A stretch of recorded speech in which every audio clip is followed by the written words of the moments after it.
No tere jälle! Eelmisel nädalal me tegime ühe teise Instagrami kontoga koostöös kiire sellise kinnisvaraalase Q&A. Ja enamus küsimusi, mis sealt mulle laekus, tegelikult olid seotud pigem just kinnisvarasse investeerimisega. Ja siis ma mõistsin, et siin kanalil ma ei olegi väga nendel teemadel rääkinud. Kuigi ise samamoodi kinnisvarasse investeerin, projekte teeme. Seega sa võid kommentaarides kirjutada, kui sul on mingid konkreetsed küsimused või teemad kinnisvarasse investeerimisega seoses. Saame nendesse natukese rohkem süvitsi minna.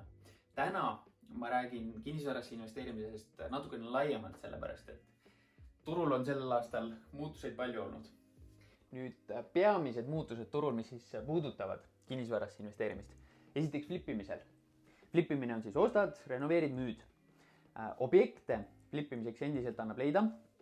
Isegi kui sul valmiskorteri müügihind päris see enam ei pruugi olla, ostu pealt sa saad ka, annab paremaid pakkumisi leida. See delta siin enam-vähem on samaks jäänud. Siiski, päris igasse projekti pea ees sisse hüpata ei maksa. Senisest enam tuleb näiteks arvestada likviidsusega. Keerulisematel objektidel kindlasti müügiperioodid on pikenenud. Nõudlust lihtsalt ei jätku enam igale poole. Räägin siin turulevaadetes ka, et kuigi nõudlus on turul tagasi, ostja on senisest veel valivam. Ja kui sul objekt on mingi mega suur või viimasel korrusel liftita majas, kui sul kalkull jookseb välja ja sa oled endast täiesti kindel, et sa suudad müüa, okei, aga arvesta väikese puhvriga. Kui sul müügiperiood on pikem, sul jookseb rohkem kommukaid, võib-olla sa pead väikese allahindluse tegema, siin tuleb juba opportunity cost mängu, sa ei saa uusi projekte ette võtta. Seega arvesta väikese puhvriga, see läheb juba järgmise punktiga kokku. Täna me oleme turul, kus teatud sektorites võib veel grammikene korrektsiooni tulla, seega arvesta selle puhvriga.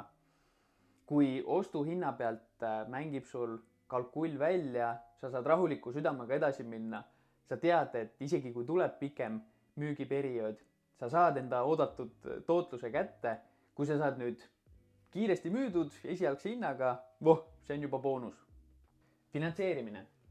Kui sa kaasad kapitali flippimiseks, siis samamoodi arvesta, et kõik osanikud või siis laenuandjad oleksid teadlikud, et projekt võtab kauem aega.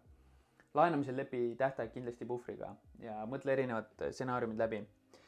Üüriinvestorile minev kaup täna on keeruline müüa. Mingeid mikrokorterid ma praegu ei flipiks. Seal peamine ostja ongi üüriinvestor ja sellel turul praegu on nõudlus madal. Ja siit me saamegi kohe järgmise punkti juurde minna edasi. Üürikinnisvara. Üürikinnisvara puhul samasugust tootlust praegu leida peaaegu võimatu. Sellel ajal, kui müügihinnad langesid 5%, üürihinnad langesid 20%. Okei, kui sa tõesti pead praegu üürikinnisvarasse investeerima, võib-olla kui sa leiad mingi remonti vajava, ise viitsid remonti teha seal, võib-olla sa saad sarnase, aga muidu sa pead arvestama madalama tootlusega. Finantseerimine. Mida varem tehti, kui tootlus oli kehv, võeti pangast laenu juurde, tõsteti omakapitali tootlust, numbrid jälle ilusad. Täna finantseeringut saada on kas keeruline või intress on kallim. Ja vakants. Vanasti, see oli ka selline rusikareegel, tootlust arvestati 11 kuu tulude pealt. See on siis selline väikese puhvriga. 1 kuu vakantsi aastas, täna on juba reaalsus. Kokkuvõttes, võimalusi annab leida, flippimiseks on hetkel potentsiaali rohkem, võimlemist nõuab ka natukene rohkem, aga see on hea koht, kus 2-3 projekti aastas tehes väga kiiresti annab enda kapitali kasvatada.